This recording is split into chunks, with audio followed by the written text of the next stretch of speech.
And such jokes. They go through immense routines on the stage before everybody. The curtains are simple. It's simple theater. Everybody gets engrossed in their troubles. Here comes a girl walking across the stage.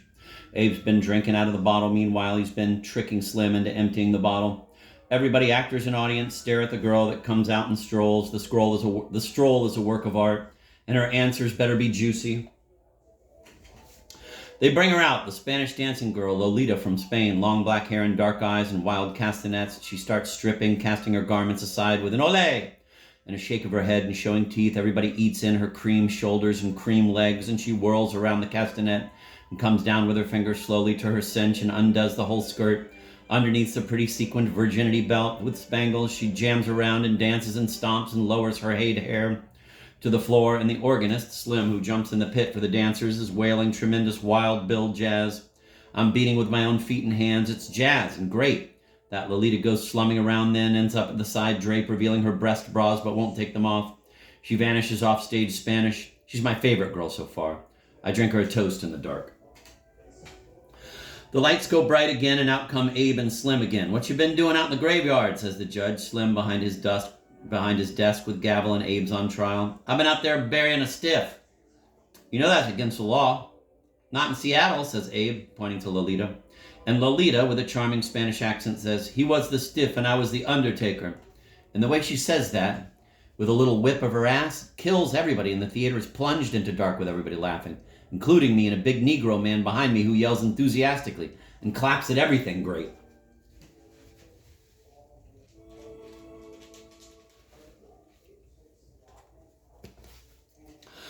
Out comes a middle-aged Negro dancer to do us a hot foot tap dance hoof, but he's so old and so puffing he can't finish up, and the music tries to ride him. Slim on the organ, but the big Negro man behind me yells out, oh yeah, as if to say, all right, go home. But the dancer makes a desperate dancing, panting speech, and I pray for him to make good.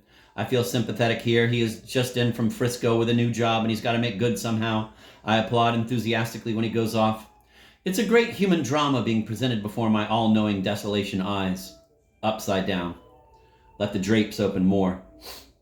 And now, announces Slim at the mic, presenting Seattle's own redhead, Kitty O'Grady. And here she comes. Slim leaps to the organ, and she's tall and got green eyes and red hair and minces around. Oh, Everett massacres. Where was I?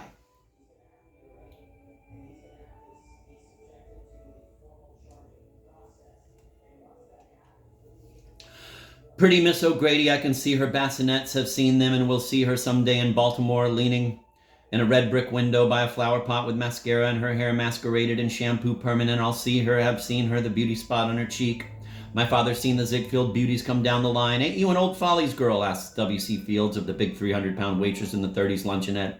And she says, looking at his nose, there's something awfully big about you, and turns away, and he looks at her behind, says, something awfully big about you, too. I'll have seen her in the window by the roses, beauty spot and dust, and old stage diplomas and back doors in the scene that the world was made out to present. Old playbills, alleys, shoe bears in the dust, poems about graveyard Corso. Men, old Filipino will pee in that alley in Puerto Rico. New York will fall down at night. Jesus will appear on July 20th, 1957, 2:30 p.m. I've seen pretty pert Miss O'Grady mincing dainty on a stage to amuse the paying customers, as obedient as a kitty. I think, there she is, Slim's broad. That's his girl. He brings her flowers to the dressing room. He serves her. No, she tries as hard to be naughty, but can't. Goes off showing her breasts that take up a whistle. And then Abe and Slim in bright light put on a little play with her. Abe is the judge. Desk, gavel, bang. They've arrested Slim for being indecent. They bring him in with Miss O'Grady. What's he done indecent? Ain't what he's done. He is indecent. Why? Show him, Slim. Slim in bathrobe turns his back to the audience and opens his flaps. Abe stares and leans, almost falling from the judge desk. Great day in the morning. It can't be. Whoever saw a thing like that? Mister, are you sure that's all yours? It's not only indecent, it ain't right. And so on. Guffaws, music, darkness, spotlight. Slim says triumphant, and now, the naughty girl, Serena. And jumps to the organ, ragdown, jazz drag, and here comes naughty Serena. There's a furor of excitement throughout the theater. She has slanted cat's eyes and a wicked face. Cute like cat's mustache, like a little witch, no broom. She comes slinking and bumping out to the beat. Serena, the fair-haired, bright, bedonzing girl. She immediately gets down on the floor in the coitus position and starts throwing a fit at heaven with her loinsies. She twists in pain, her face is distorted, teeth, hair falls, shoulders squirm and snake. She stays on the floor on her two hands, supporting and knocking her works right at the audience of dark men, some of them college boys. Whistles. The organ music is low down. Get down there. What you doing down there, blues? How really naughty she is with her eyes slant blank, and the way she goes to the right-hand box and does secret dirty things for the dignitaries and producers in there, showing some little portion of her body and saying yes, no, and sweeping away and coming around again, and now her hand tip sneaks to her belt, and she slowly undoes her skirt with tantalizing fingers that snake and hesitate. Then she presents a thigh, a higher thigh, a pelvic corner, a belly corner. She turns and reveals a buttock corner. She lolls her tongue out. She's sweating juice at every pore. I can't help thinking what Slim does to her in the dressing room.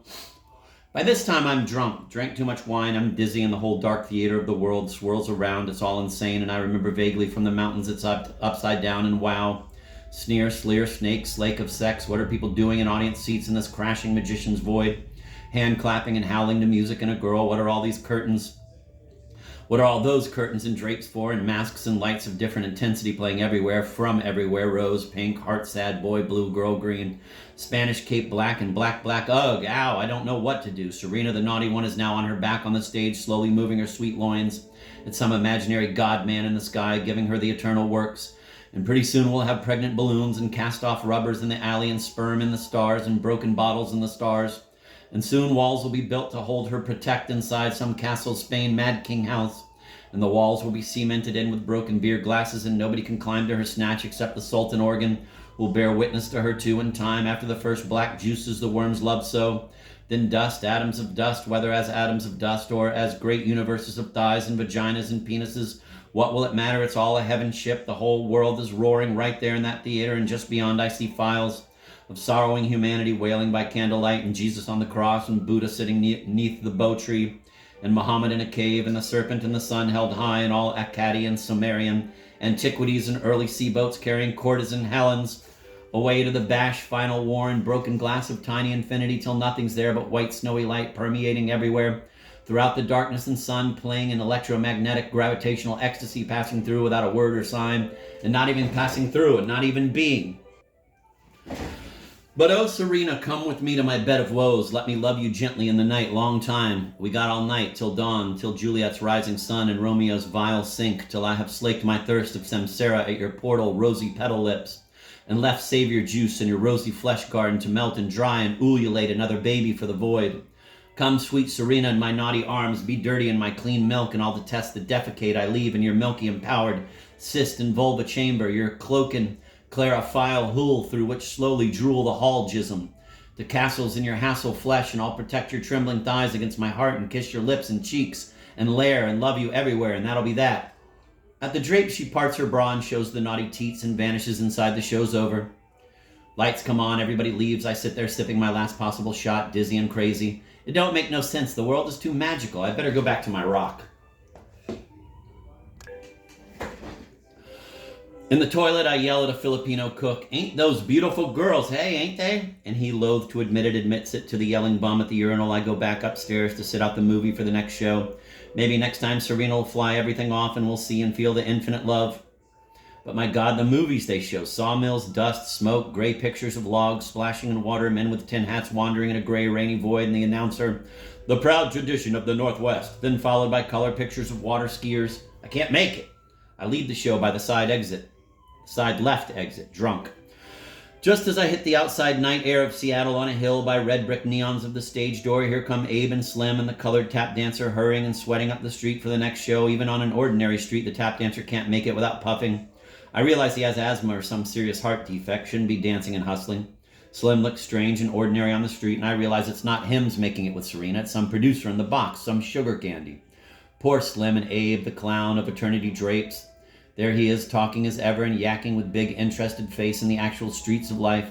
And I see all three of them as troopers, vaudevillians, sad, around the corner for a quick drink or maybe gulp a meal and hurry back for the next show, making a living just like my father, your father, all fathers working and making a living in the dark, sad earth. I look up, there are the stars, just the same desolation, and the angels below who don't know they're angels. And Serena will die, and I will die, and you will die, and we all will die, and even the stars will fade out one after another in time. In a Chinese restaurant in a booth, I order pan-fried chow mein and dig the Chinese waitress and the younger, beautifuler Filipino waitress, and they watch me and I watch them, but I lose myself in my chow mein and pay the bill and leave dizzy. No possible way in the world for me to get a girl tonight. The hotel wouldn't let her in and she wouldn't come anyway. I realize I'm just an old fuck of 34 and nobody wants to go to bed with me anyway. A Skid Row bum with wine on his teeth and jeans and dirty old clothes, who cares? Everywhere up and down the street, other characters like me, but as I go in my hotel, here comes a neat, crippled man with a woman. They go up the elevator, and an hour later, after I've had my hot bath and rested and got ready to sleep, I hear them creak the bed in the next room in real sexual ecstasy. It must all depend on the way, I think, and go to sleep girlless with girls dancing in my dreams. Ah, paradise, bring me a wife. And already in my life, I've had 2 wives and sent one away and ran away from the other, and hundreds of lover girls, every one of them betrayed or screwed in some way by me. When I was young and open-faced and not ashamed to ask. Now I look at my mirror-faced scowl and it's disgusting.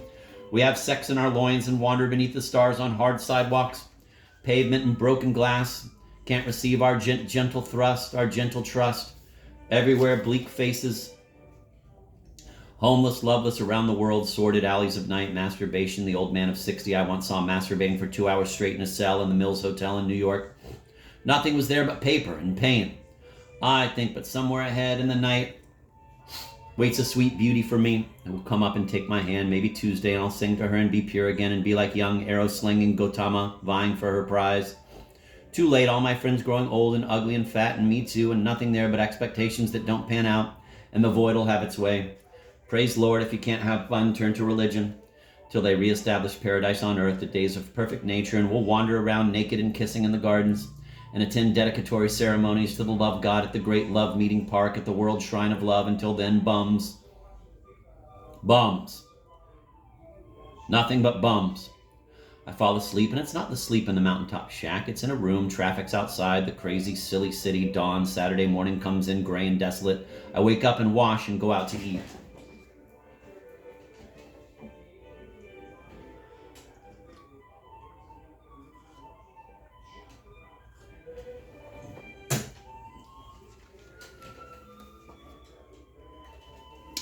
The streets are empty. I go down the wrong way among warehouses. Nobody works on Saturdays. A few dismal Filipinos walk in the street past me. Where's my breakfast? And I realize, too, that my blisters from the mountain have grown so bad now I can't hitchhike. I can't take that pack on my back and walk 2 miles out south. I decide to take a bus to San Francisco and get it over with. Maybe a lover there for me. I have plenty of money, and money is only money.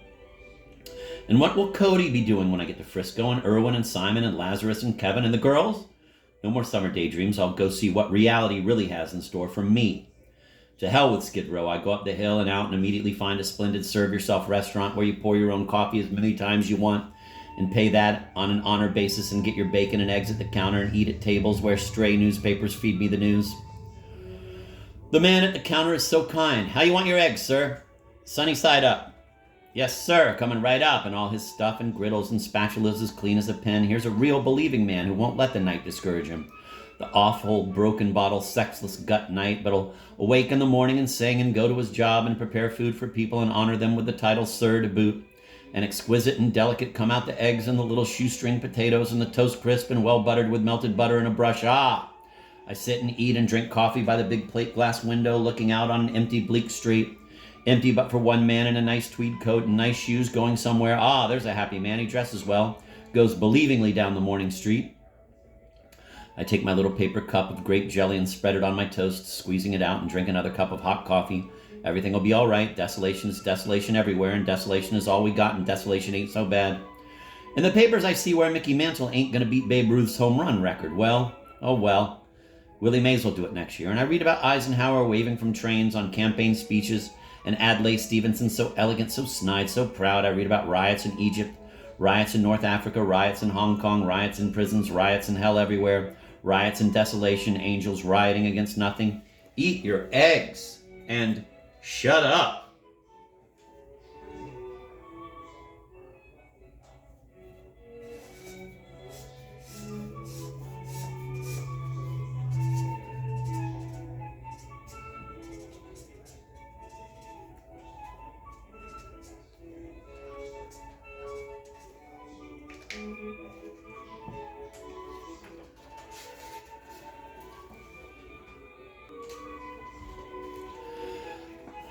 Everything is so keen when you come down from solitude. I notice all Seattle with every step I take. I'm going down the sunny main drag now with pack on back and room rent paid and lots of pretty girls eating ice cream cones and shopping in the five and dime. On one corner I see an eccentric paper seller with a wagon bike loaded with ancient issues of magazines and bits of string and thread and old-time Seattle character.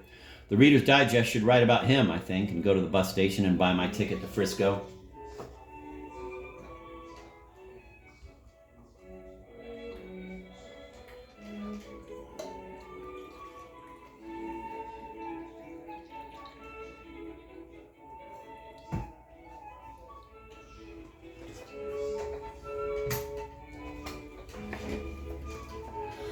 The station is loaded with people. I stash my rucksack in the baggage room and wander around unencumbered, looking everywhere. I sit in the station and roll a cigarette and smoke. I go down the street for hot chocolate at a soda fountain.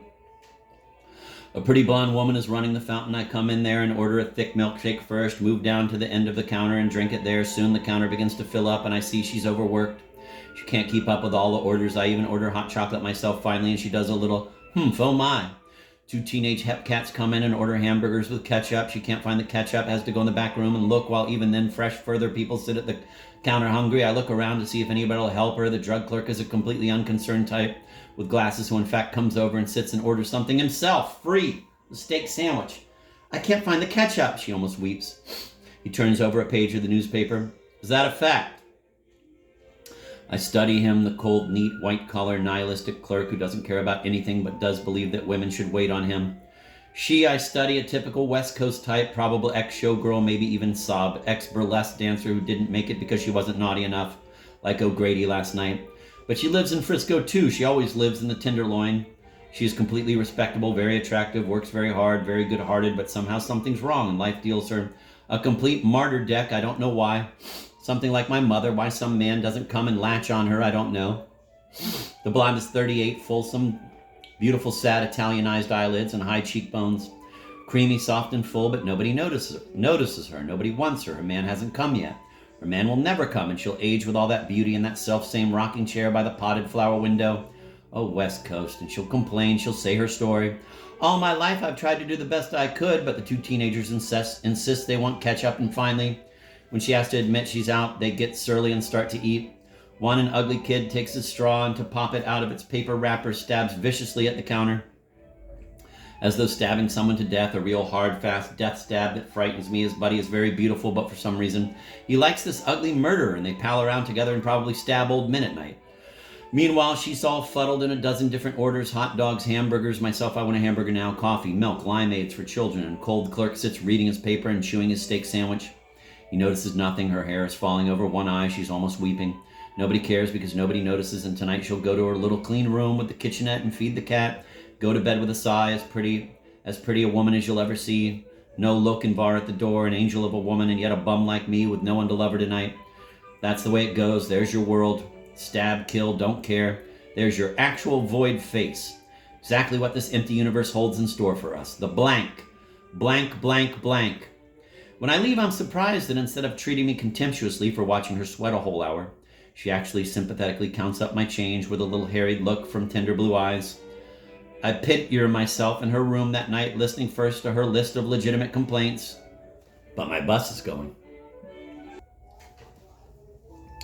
The bus pulls out of Seattle and goes barreling south to Portland on Swish Swish 99. I'm comfortable in the back seat with cigarettes and paper, and near me is a young Indonesian-looking student of some intelligence who says he's from the Philippines, and finally, learning I speak Spanish, confesses that white women are shit. Las mujeres blancas son la mierda. I shudder to hear it. Whole hordes of invading Mongolians shall overrun the Western world, saying that, and they're only talking about the poor little blonde woman in the drugstore who's doing her best. My God, if I were Sultan, I wouldn't allow it. I'd arrange for something better, but it's only a dream. Why fret? The world wouldn't exist if it didn't have the power to liberate itself. Suck, suck, suck at the teat of heaven. Dog is God spelled backwards. And I had raged purely among rocks and snow, rocks to sit on and snow to drink, rocks to start avalanches with, and snow to throw snowballs at my house. Raged among gnats and dying male ants, raged at a mouse and killed it, raged at the 100-mile cyclorama of snow-capped mountains under the blue sky of day and the starry splendor of night, raged and been a fool when I should have loved and repented. Now I'm back in that goddamn movie of the world, and now what do I do with it? Sit and fool and be fool. That's all. The shades come, night falls, the bus roars down road, people sleep, people read, people smoke, the bus driver's neck is stiff and alert. Soon we see the lights of Portland, all bleak bluff and waters, and soon the city alleys and drive-arounds flash by, and after that the body of Oregon, the valley of the Willamette. At dawn I restless wake to see Mount Shasta and Old Black Butte. Mountains don't amaze me anymore. I don't even look out the window, it's too late, who cares? Then the long hot sun of the Sacramento Valley and her Sunday afternoon, and bleak little stop towns where I chew up popcorn and squat and wait. Bah! Soon Vallejo, sights of the bay, the beginnings of something new on the cloud splendorous horizon. San Francisco on her bay. Desolation anyway. It's the bridge that counts, the coming into San Francisco on that Oakland Bay Bridge over waters which are faintly ruffled by ocean-going, orient-stripped ships and ferries, over waters that are like taking you to some other shore. Let me start that again because it sounds so, well, it all is pretty descriptive, but it sounds like he's talking about an entrance into San Francisco that sounds important. And we go again. It's the bridge that counts, the coming into San Francisco on that Oakland Bay Bridge over waters which are faintly ruffled by ocean-going orient ships and ferries, over waters that are like taking you to some other shore. It had always been like that when I lived in Berkeley after a night of drinking, or two, in the city. Bing, the old F train to take me, barreling across the waters back to that other shore of peace and contentment. We'd, Irwin and I, discussed the void as we crossed. It's seeing the rooftops of Frisco that makes you excited and believe. The big downtown hulk of buildings, Standard Oil's Flying Red Horse, Montgomery Street high buildings, Hotel St. Francis, the Hills, Magic Telegraph with her quake top, Magic Russian, Magic Knob, and Magic Mission beyond. With the Cross of All Sorrows I'd seen long ago in a purple sunset with Cody on a little railroad bridge. San Francisco, North Beach, Chinatown, Market Street, the bars, the Bay the Bell Hotel, the wine, the alleys, the poor boys, 3rd Street, poets, painters, Buddhists, bums, junkies, girls, millionaires, MGs. The whole fabulous movie of San Francisco seen from the bus or train on the bridge coming in. The tug at your heart like New York. And they're all there, my friends, somewhere in those toy streets, and when they see me, the angel will smile. That's not so bad. Desolation ain't so bad. Wow, an entirely different scene. San Francisco always is. It always gives you the courage of your convictions. This city will see to it that you make it as you wish, with limitations which are obvious in stone and memory. Or such, thus, that feeling of, wow, oh, Allie, I'm going to get me a poor poi of Tokay and drink it on the way. The only city I know of where you can drink the open in the street as you walk and nobody cares. Everybody avoids you like poison sailor, oh, Joe McCoy, just off the lure line. One of the bottle washers there? No, just a old seedy SIU deckhand. And's been to Hong Kong and Singapore and back more times almost he's et, that wine in back alleys of Harrison. Harrison is the street the bus comes in on ramping, and we go twaddling 7 blocks north to 7th Street where he turns into the city traffic of Sunday, and there's all your Joes on the street. Things happening everywhere. Here comes Longtail Charlie Joe from Los Angeles, suitcase, blonde hair, sports shirt, big thick wristwatch with him's Minnie O'Pearl, the gay girl who sings in the band at Rui's. Wooey? There are the Negro baggage handlers of the Greyhound Company, described by Irwin as Mohammedan angels, I believe, sending precious cargo to Loontown and Moontown and Moonlight in Colorado, the bar where they'll be tonight wanging with the chicks among U-turning cars, and Otay Spence on the box down among the Negro housing projects where we'd gone at morning with whiskey and wine, and Ulyakud with the sisters from Arkansas who'd seen their father hanged. What notion could they get of this country, this Mississippi? There they are, neat and well-dressed, perfect neckties and collars. The cleanest dressers in America, presenting their Negro faces at the employer judge, who judges harshly on the basis of their Otay perfect neckties. Some with glasses, rings, polite pipe smokers, college boys, sociologists, the whole. We all know the great scene in Otay that I know so well in San Fran. Sound. I come dancing through the city with big pack on my back, and so I have to hustle not to bump into anybody, but nevertheless make time down that Market Street parade. A little deserted and desolate Sunday, though 3rd Street be crowded and great big pariahs bark adores and discuss wombs of divinity.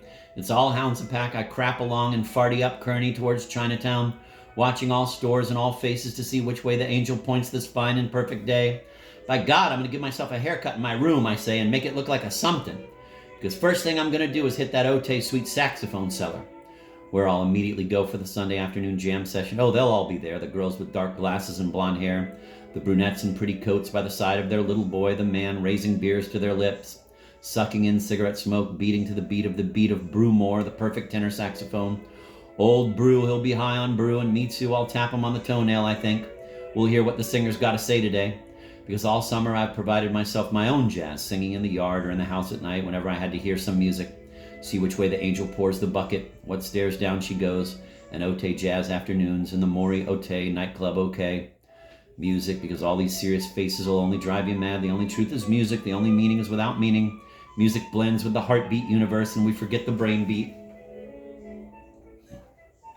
I'm in San Francisco, and I'm going to take it all in. Incredible the things I saw. I get out of the way for two Filipino gentlemen. Crossing California, I pass through to the Bell Hotel by the Chinese playground and go in and get my room. The attendant is immediately succinctly anxious to please me, and there are women in the hall gossiping Malay. I shudder to think the sounds will come in through the courtyard window, all Chinese and melodious. I hear even choruses of French talk from the owners. A medley of a hotel of rooms and dark carpeted halls and old creaky night steps and blinking wall clock and 80-year-old bent sage behind the grill. With open doors and cats, the attendant brings me back my change as I wait with weighted door. I take out my little tiny aluminum scissors that can't cut buttons of a sweater but cut my hair anyway. Then I examine the effect with mirrors.